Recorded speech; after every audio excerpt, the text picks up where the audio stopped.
My Facebook page. চলে এসেছি তোমাদের জন্য নতুন আরেকটি ইন্টারেস্টিং ব্লগ নিয়ে।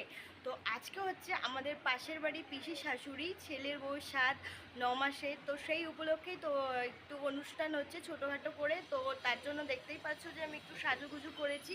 তো ওখানে কিছু কিছু ব্লগ তোমাদের জন্য শ্যুট করেছি, তো সেটাই তোমাদের সাথে শেয়ার করব। তো তোমরা দেখো অবশ্যই কেমন লাগবে ব্লগটা, অবশ্যই কমেন্ট করে জানিয়ে দিও। তো চলো তোমরা দেখতে থাকো, আর কমেন্ট করে কিন্তু অবশ্যই জানিও আমাকে দেখতে কেমন লাগছে। জানি ভালো লাগবে না, তাও বলো কেমন লাগছে।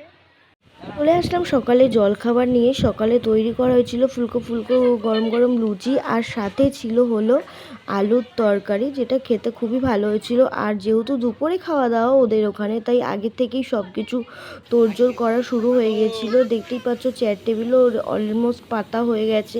আর এখানে রান্নার তোড়জোড় প্রায় শেষের দিকে, যেহেতু দুপুরেই খাওয়া দাওয়া ছিল তোমাদের বললাম। আর এই যে আমার বড় যার স্বাদ, আমরা আশীর্বাদ করো ও যেন খুব ভালোভাবে একটা সুস্থভাবে সন্তানের জন্ম দিতে পারে। আর দেখতেই পাচ্ছ কি সুন্দর করে ওকে থালায় সাজিয়ে নানা রকম পদ দিয়ে খাবার দেওয়া হয়েছে। একটু কারণবশত ওর 2 মাসের স্বাদই একসাথে হয়েছিল, 7 মাস আর আই থিঙ্ক 9 মাসের স্বাদ দুটোই একসাথে হয়েছিল। তাই আগে ওকে ওই শ্বশুরবাড়ির নিয়মে স্বাদ দেওয়া হয়েছিল, তারপরে ওকে বাপের বাড়ির নিয়মে স্বাদটা দেওয়া হয়েছিল। আর এই যে ওর যাকে আমার ননদ, মানে আমার ননদ বলতে ওর ননদ আমার ননদ দুজনেরই একই, স্বাদ দিচ্ছিল দিদিভাই। তো নানা রকমের ফল, নানা রকমের মিষ্টি, নানা রকম পদ দিয়েই ওকে খেতে দেওয়া হয়েছিল। আর সব থেকে এখানে বেশি মজার ব্যাপারটা হলো, যেটা সবাইকেই করা হয়, 3 রকম কী বলে যেন, বেশ গোচনা, যেটা ওকে খেতে দিচ্ছিল, ও সেটা কিছুতেই খেতে চাইছিল না। আর যেহেতু একটু গন্ধ বেরায়, আর ওকে চন্দনের টিপ, দইয়ের ফোঁটা, নানা রকম সব কিছুই দেওয়া হচ্ছিল। আর তোমরা একটু ভালো মতো আশীর্বাদ করো যাতে সুস্থভাবে একটা সন্তানের জন্ম দিতে পারে। আর এখানে দেওয়া হচ্ছিল গরুর চনা, যেটা সবাইকেই দিয়ে থাকে, আর কম বেশি সবারই একটা এক্সপিরিয়েন্স আছে যে কেমন লাগে খেতে। দেখতেই পাচ্ছ যে মুখটা কেমন করছে, মুখটা অলরেডি ভ্যাচকানো শুরু হয়ে গেছে।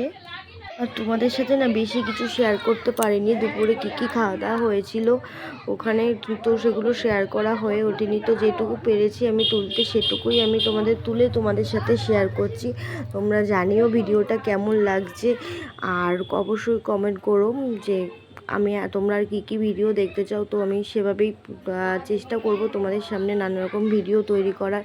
আর দিদিভাই ওকে একটু প্রদীপের ভাও দিয়ে দিল। আর এই যে আমার ছেলে, সব দুষ্টু মিলে সবাই মিলে একসাথে ঘরের মধ্যে বেশ আনন্দই হচ্ছিল। ওর স্বাদ দেখে যেন তো আমার স্বাদের কথা মনে পড়ে গেল।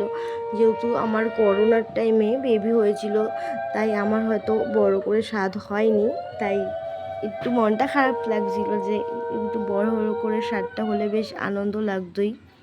আর জানো তো সবারই একটা নিয়ম আছে যে গামলার নিচে প্রদীপ আর পুতো চাপা দেয়, যেটা পুতো তুললে নাকি ছেলে আর প্রদীপ তুললে নাকি মেয়ে।